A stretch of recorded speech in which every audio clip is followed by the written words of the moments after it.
Hi, it's Rabba Rona Matlow, and this is your weekly Torah message, special Passover edition for times of Corona. On the first day of Passover, we read the leaving of Egypt.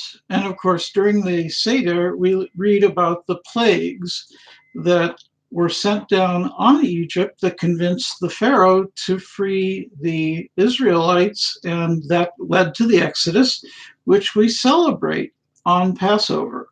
The most famous, of course, being the 10th plague, which is called the death of the firstborn. It's called this not specifically because only firstborn males were killed, but because the firstborn son of Pharaoh was killed.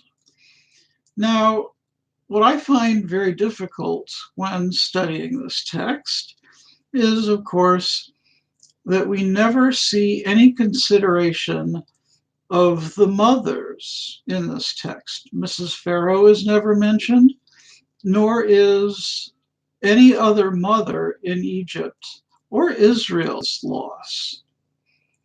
Likewise, during this time of Corona, we don't really hear so much about bereaved mothers having to bury their children, although that certainly does on occasion happen.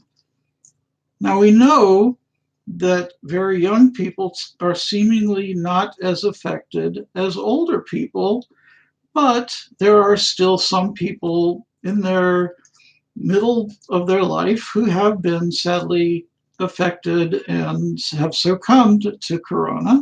And so there have been mothers who have been bereaved by the coronavirus. And we do need to hold that in our hearts. And, everybody is created by God.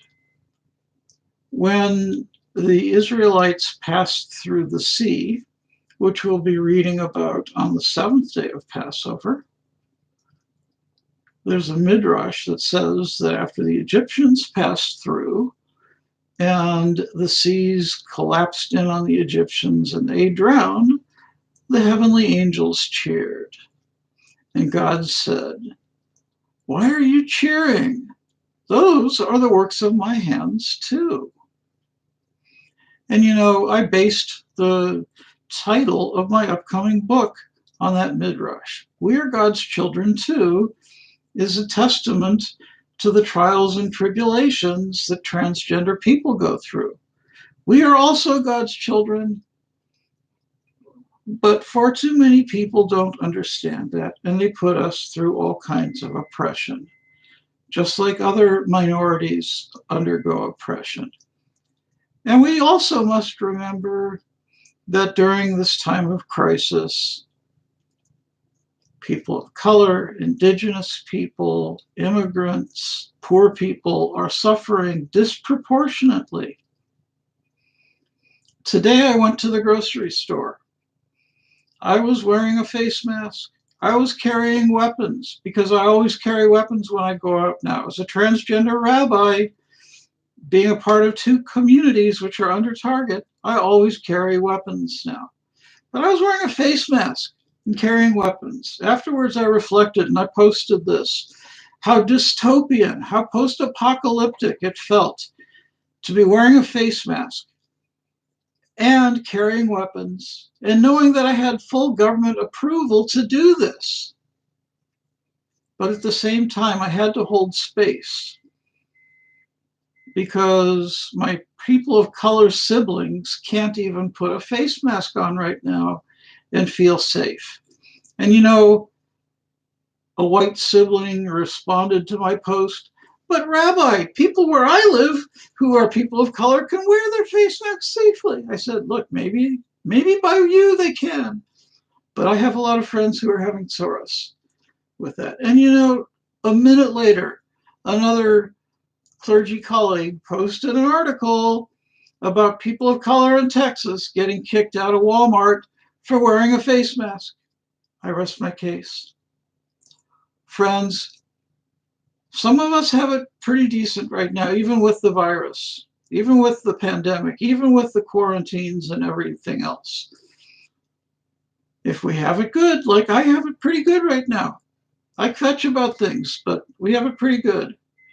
We have to go out of our way to make sure that we hold up those that don't have it so good right now. We have to go out of our way to remember those who are still facing oppression. We say never again. We'll be observing Yom HaShoah, the Holocaust Memorial Day, not too long after Passover. We say never again. We don't want to go through that kind of oppression. Yet there are people in our country, in the United States, living in concentration camps today, just like there were in the United States during World War II. And yet, just like during World War II, when our government sent shiploads of Jews back to Germany to die in the camps, and were interring Japanese Americans, American citizens, they were deterring them in the camps. The US government is interring Latinx Americans and others. The US government is deporting non-citizen soldiers who served in combat and sustained injuries. They come back, they have PTSD, they suffer. And what does the government do? Do they send them to the VA and give them treatment? No, they deport them. This is our government these days. We don't take care of anybody unless they meet certain little criteria. It's like how the Declaration of Independence said all men are created equal. Well, maybe if you're a white Anglo-Saxon Protestant and you're free and you're a landowner and you have money and you're not gay or anything else, we have to change that. And of course, elections are disrupted in a lot of places, and there's so much Soros right now.